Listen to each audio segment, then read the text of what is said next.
Welcome students. आज की class में हम रिक्शा के बारे में स्टडी करेंगे। रिक्शा ब्रायोफाइट का लीवरवर्ट्स ग्रुप का एक इम्पॉर्टेंट मेंबर है और ये बहुत ही कॉमन जीनस है, जेनरा है और इसका डिस्ट्रीब्यूशन लगभग सभी जगह पाया जाता है। मैं ये कह सकता हूँ कि इंडिया में सबसे कॉमन जीनस अगर कोई है ब्रायोफाइट्स का तो वो रिक्शिया है। तो it is the most common liverwort, ठीक है। और इसका जो वितरण है सामान्यतः सभी जगह पे पाया जाता है। बारिश के मौसम में हर चाहे वो शहरी इलाका हो, जंगल का इलाका हो, यहाँ पर सामान्यतः इसकी ग्रोथ दिख जाती है। इसकी कई सारी प्रजातियाँ राजस्थान में पाई जाती है। ऑब्वियसली इंडिया में तो बहुत सारी है, पर राजस्थान में भी बहुत सारी इसकी प्रजातियाँ पाई जाती है। इवन चित्तौड़गढ़ में कॉलेज के अंदर भी इसको कॉलेज प्रेमाइस के अंदर भी इसको देखा जा सकता है। कुछ कॉमन प्रजातियाँ जो राजस्थान में पाई जाती है वह इस प्रकार है। Riccia melanospora, Riccia gangetica, Riccia fluitans. Fluitans एक एक्वेटिक स्पीसीज़ है लीवरवर्ट की, और ब्रायोफाइट की भी कह सकते हैं, क्योंकि ब्रायोफाइट्स के ज़्यादातर जो मेंबर्स हैं वो टेरेस्ट्रियल होते हैं, स्थलीय होते हैं। और इनका जो हैबिटेट मतलब आवास मुख्यतः कहाँ पाए जाते हैं, ये मॉइस्ट सॉइल में पाए जाते हैं। मॉइस्ट सॉइल का मतलब गीली मिट्टी, जहाँ पानी हो भरपूर मात्रा में हो, और जो गीली मिट्टी है, चट्टानें हैं जहाँ पर भरपूर मात्रा में मॉइस्चर हो। कोल्ड एनवायरनमेंट में, एकदम हॉट एनवायरनमेंट में नहीं होते, सीधी ऐसी जगह पे होंगे जहाँ छाँव हो, सूर्य की रोशनी डायरेक्ट नहीं आती हो, ऐसी जगह पे प्राय ये पाए जाते हैं। आप ये देख सकते हैं कि रिक्शा का ये दो पिक्चर्स है, दोनों रिक्शा के हैं, और ये इनको रिक्शा थैलस का ये जो स्ट्रक्चर है, ये आकृति है, इसको हम कहते हैं रोजेट स्ट्रक्चर कहते हैं, ठीक है। ये जो थैलस है ये रोजेट फॉर्म में पाए जाते हैं, और आप देख सकते हैं कि जिस जगह पर सबस्टेंटम में पाए जा रहे हैं वो एक गीली मिट्टी है। तो ये सामान्यतः ये इस प्रकार का इनका आवास होता है। ये डाइकोटोमसली ब्रांच होते हैं, द्विशाखित होते हैं। थैलस जो है वो चपटा है और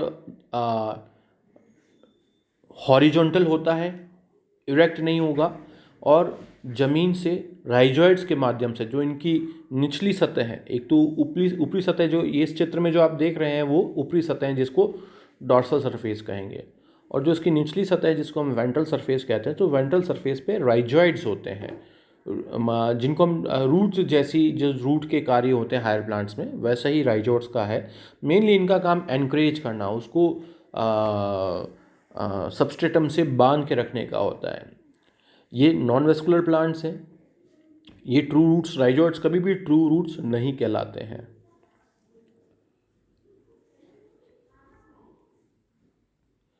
ये देख सकते हैं रिक्शा का डायग्राम्स हैं, अलग अलग डायग्राम्स दिए गए, जैसे कि फिगर ए जो इसमें दिखाया जा रहा है, ये थैलस का ऊपरी डॉर्सल सरफेस बताई जा रही है।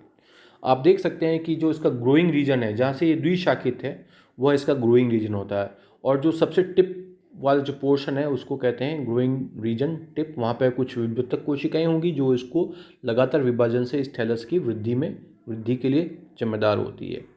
ऊपरी सतह पर इनके एक ग्रूव होता है, खाँच नुमा संरचना होती है, कि जो थैलस होता है वो एकदम फ्लैट भी नहीं होके हल्का सा उसमें खाँच नुमा संरचना मिलती है। जैसे कि आप डायग्राम इसमें देखेंगे, फिगर जो दूसरा नीचे जो फिगर है उसमें ए, तो आप इसका ये ट्रांसफर सेक्शन काटा गया थैलस का, तो आप सेंटर में एक ऐसा एरिया देखेंगे जहाँ पर ये थोड़ा सा दबा हुआ, तो एक लंबी सी मिड डॉर्सल ग्रूव इस थैलस की ऊपरी सतह पर पाई जाती है।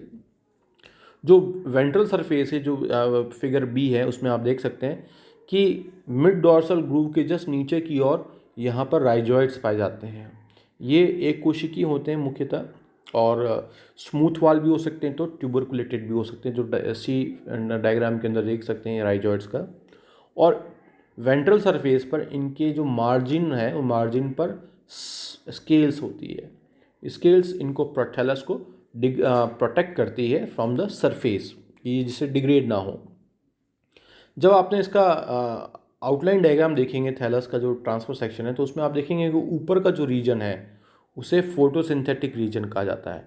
यहाँ पर कई सारे फिलामेंट नुमा कोशिकाएं पाई जाती हैं जो फोटोसिंथेटिक सेल्स कह सकते हैं। इनका मुख्य कार्य होता है प्रकाश संश्लेषण करना। और नीचे का जो भाग है उसे स्टोरेज रीजन कहते हैं। पेरेन्काइमा प्रकार की कोशिकाएं होती है जो भोजन जो ऑर्गेनिक पदार्थ ये सिंथेसाइज करते हैं उसका संरक्षण यहाँ पर किया जाता है। जो बीट चित्र है वो इसका एक सेलुलर डायग्राम है। तो उसमें आप देख सकते हैं कि ऊपर फोटोसिंथेटिक फिलामेंट्स हैं और नीचे की ओर स्टोरेज रीजन है। फोटोसिंथेटिक फिलामेंट में कई सारे पिगमेंट मॉलिक्यूल्स होते हैं जो प्रकाश संश्लेषण का कार्य करते हैं। ये जो ट्रांसफर सेक्शन और दिखाया गया क्लियर कट आप देख सकते हैं कि जो ऊपरी रीजन डॉर्सल सरफेस में कई सारे छिद्र होते हैं जिन्हें एयरपोर्ट्स कहा जाता है। उस एयर से के माध्यम से वो कार्बन डाइऑक्साइड को अब्जॉर्ब करते हैं। और यहाँ पर फोटोसिंथेटिक रीजन में और इसी एयरपोर्ट से जो भी वाटर वगैरह जो मॉइस्चर एयर में जो मॉइस्चर है उसको एब्जॉर्ब कर लेते हैं। वाटर जो H2O है वो यूटिलाइज होती है, कार्बन डाइऑक्साइड यूटिलाइज होती है फोटोसिंथेसिस के लिए। जो लोअर रीजन है वो स्टोरेज रीजन है, जो एक्सेस जो फूड होता है जिसको और रिजर्व फूड जो होता है उसको स्टोर किया जाता है। और लोअर सरफेस पर जो लोअर एपिडर्मिस है उसके जस्ट नीचे की ओर सेंट्रल भाग में राइजोइड्स होते हैं जो इसको सबस्ट्रेटम पर एंकर करके रखते हैं।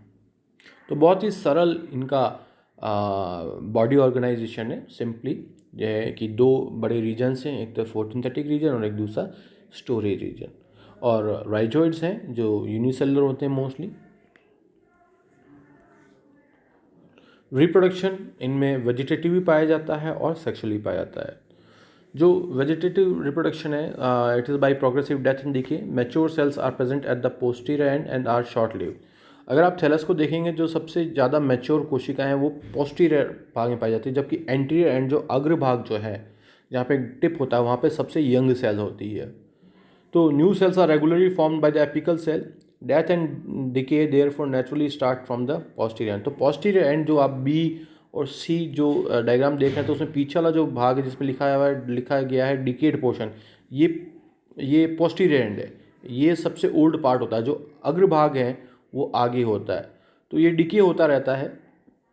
As the process of decay reaches at the point of dichotomy two apical parts of thallus separate. जैसे ही ये डिके प्रोसेस जहाँ पर डाइकोटोमी है, जहाँ से द्विशाखित हो रहा है, वहाँ तक पहुँचेगा तो ये जो थैलस है वो अलग अलग हो जाएंगे। और ईच जो थैलस है, ईच जो हर जो फ्रेगमेंट जो अलग हुए हैं वह पुनः आगे जा कर के एक नया संपूर्ण थैलस का निर्माण करते हैं। तो डेथ एंड डिके से मोस्टली वेजिटेटिव रिप्रोडक्शन वृक्षा के अंदर देखा गया है। जहाँ तक सेक्सुअल रिप्रोडक्शन की बात है तो सेक्सुअल रिप्रोडक्शन इनमें जो है oogamous प्रकार का होता है, जिसमें एग सेल होता है नॉन मोटाइल और स्पर्म सेल जो जिनको एंथ्रोजॉइड्स कहते हैं दे आर मोटाइल सेल्स। जहाँ तक कि मैंने आपको पिछली क्लास में बताया था regarding the structure of sex organs, तो रिक्शा के अंदर जो मेल सेक्स ऑर्गन है उसे एंथ्रीडियम कहा जाता है और रिक्शा के अंदर जो फीमेल सेक्स ऑर्गन है उसे आर्कीगोनियम कहा जाता है। दोनों ही ये जो स्ट्रक्चर्स हैं, ये जो सेक्स ऑर्गन्स हैं, ये रिक्शा थैलस के अंदर की ओर एम्बेडेड होते हैं। स्टोरेज रीजन और फोटोसिंथेटिक रीजन के मध्य ये कहीं पाए जाते हैं। जैसे आप देख सकते हैं जो लेफ्ट हैंड साइड में जो चित्र है उसमें एंथ्रीडियम जो एक रैकेट नुमा संरचना है और उसमें बीच में उसके चारों तरफ एक जैकेट लेयर का आवरण है, सिंगल लेयर है जैकेट की, वो स्टेराइल होती है जो उसको प्रोटेक्ट करती है। अंदर जो मास है एंडोसाइट्स का वो प्रायः स्टोरेज रीजन के और फोटोसिंथेटिक रीजन के मध्य है। इसी प्रकार थोड़ा सा कुछ ऊपर की ओर, मतलब मेल सेक्स ऑर्गन थोड़ा ज़्यादा अंदर की तरफ एम्बेडेड होता है और जो फीमेल सेक्स ऑर्गन है वो थोड़ा बाहर की तरफ ज़्यादा रहता है। हालांकि वो भी फोटोसिंथेटिक फिलामेंट्स के मध्य पाया जाता है। और जो फीमेल सेक्स ऑर्गन है उसे आर्कीगोनियम कहा जाता है और वो एक फ्लास्क नुमा आकृति होती है जिसको नेक और वेंटर में डिवाइड किया जाता है। जबकि जो एंथ्रीडियम है उसमें रैकेट लाइक स्ट्रक्चर है, राउंड बॉडी होती है अपर पार्ट और नीचे एक स्टॉक होता है। स्टॉक वो गैमेटोफाइट से अटैच्ड रहता है। तो कई सारी एंड्रोसाइट कोशिकाएं होती है, वो एंड्रोसाइट कोशिका मैच्योर जब होती है माइटोसिस के पश्चात, वो प्रत्येक एक एंड्रोसाइट कोशिका दो एंथ्रोजॉइड्स का निर्माण करती है, और वो ये दो एंथ्रोजॉइड्स जो होते हैं वो बाईफ्लैजेलेट होते हैं, उनमें दो कशाभिकाएँ पाई जाती हैं, और पानी की सहायता से ये आर्कीगोनियम तक पहुंचते हैं और वहाँ पर एग को फर्टिलाइज करते हैं। जबकि आर्कीगोनियम के अंदर एक जैकेट का बाह्य आवरण होता है, उसके साथ साथ नेक के अंदर 4 से 8 तक या 7 तक 6 तक नेक कैनाल सेल्स पाई जाती हैं, और वेंटर के अंदर एक वेंटर कैनाल सेल और एक बड़ा सा एग होता है। जबकि जो टिप है आर्कीगोनियम का वो कवर रहता है बाई कवर्ड सेल्स। और जब निषेचन होता है, जब बारिश के समय में, क्योंकि इसकी वृद्धि मैक्सिमम बारिश के टाइम ही होती है, जो भी ग्रोथ आप वेजिटेटिव ग्रोथ वृक्षा की देखेंगे या इवन ब्रायोफाइट्स की मैं कहूँ, तो मैक्सिमम ग्रोथ जो है वो ये बारिश के मौसम में ही कंप्लीट करते हैं, और ये एक तरीके से अपना पूरा जीवन चक्र जो है बारिश के का जो 3 से 4 महीने का होता है उसमें ये कंप्लीट करते हैं। तो उस 3 से 4 महीने के अंदर अपनी वेजिटेटिव ग्रोथ, कायिक वृद्धि भी करेंगे, साथ साथ जनन वृद्धि भी या रिप्रोडक्टिव ग्रोथ भी अचीव करते हैं। इसमें आप स्पष्ट रूप से देख सकते हैं किस तरीके से कि यहाँ पर ये जो चित्र है ये बता रहा है कि आर्कीगोनियम की जो पोजीशन है एकदम मिड डोर्सल ग्रूव जहाँ पे है वहाँ पर ये आर्कीगोनियम पाया जाता है, और थोड़ा सा ये स्टोरेज रीजन के पार्ट को कवर करता है। मुख्यतः ये फुनटेटिक रीजन के मध्य ही पाया जाता है।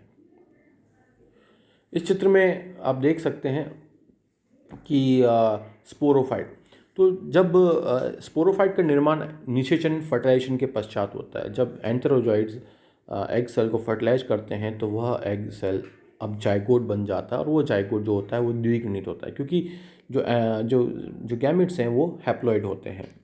तो ये जो डिप्लॉयड जाइगोट है, जो कि एक तरह से प्रथम कोशिका की तरह कार्य करता है स्पोरोफाइट की, ये एम्ब्रियो भ्रूण का निर्माण करता है। कई सारे डिविजन्स होते हैं, फिर भ्रूण एक स्पोरोफाइट बनाता है। स्पोरोफाइट जो है वह उसकी प्रत्येक कोशिका डिप्लॉयड होती है, और स्पोरोफाइट पूर्ण रूप से निर्भर होता है गैमेटोफाइट में। यहाँ पर रिक्शा के अंदर स्पोरोफाइट थैलस के अंदर ही पाया जाता है। तो ये आप जो चित्र देख रहे हैं ये स्पोरोफाइट का देख रहे हैं। स्पोरोफाइट के अंदर इतना जो कैप्सूल है उस कैप्सूल के अंदर स्पोर टेट्राज बनते हैं, और हाँ, स्पोर टेट्राज जो बनते हैं उसके अंदर स्पोर टेट्राज तब बनते हैं जब स्पोरोजिनस टिश्यूज़ के अंदर रिडक्शन डिवीज़न होगा। रिडक्शन डिवीज़न के पश्चात एक सेल जो है वो 4 स्पोर्स का फॉर्मेशन करती है।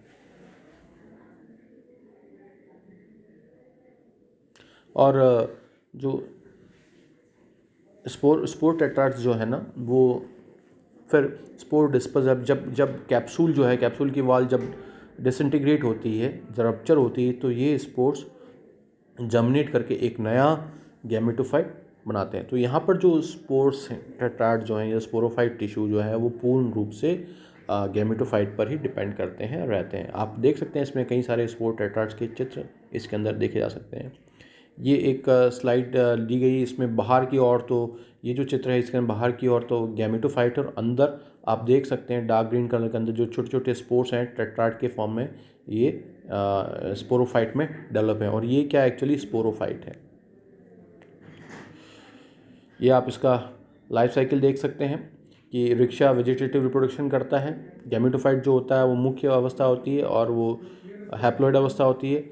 इसके अंदर सेक्स, ये मोस्टली ज़्यादातर रिक्शा की कई सारी स्पीसीज जो होमोथोलिक देखी गई है।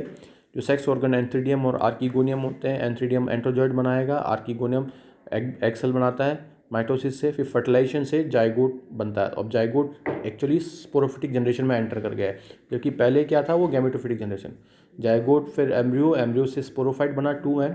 स्पोरोफाइट की जो स्पोरोजिनस सेल्स हैं उसमें स्पोर मॉडल सेल्स जो होती है वह स्पोर मदर सेल्स मियोसिस के पश्चात स्पोर्स बनाती है। तो स्पोर्स प्रथम कोशिका होगी गैमेटोफिटिक जनरेशन की, और ये जब स्पोर जर्मिनेट करते हैं तो पुनः एक गैमेटोफाइट का निर्माण करते हैं। तो इस प्रकार से ये इनकी बहुत ही सिंपल सी लाइफ साइकिल है जो अल्टरनेशन ऑफ जनरेशन को शो कर रही है। तो इससे स्पष्ट है कि जो गैमेटोफिटिक जनरेशन है जो युग्मोद्भिद अवस्था जो है वो डोमिनेट है, जबकि जो स्पोरोफिटिक जनरेशन जैसे बीजाणुद्भिद अवस्था है वो लेस डोमिनेंट होती है। तो स्टूडेंट्स, आई होप कि आपने इसको स्टडी करेंगे और बहुत ही इस वृक्षा का आज जो डिस्क्रिप्शन हमने किया है इसी तरीके से आप इसको एग्ज़ाम में भी तैयार करेंगे। Thank you.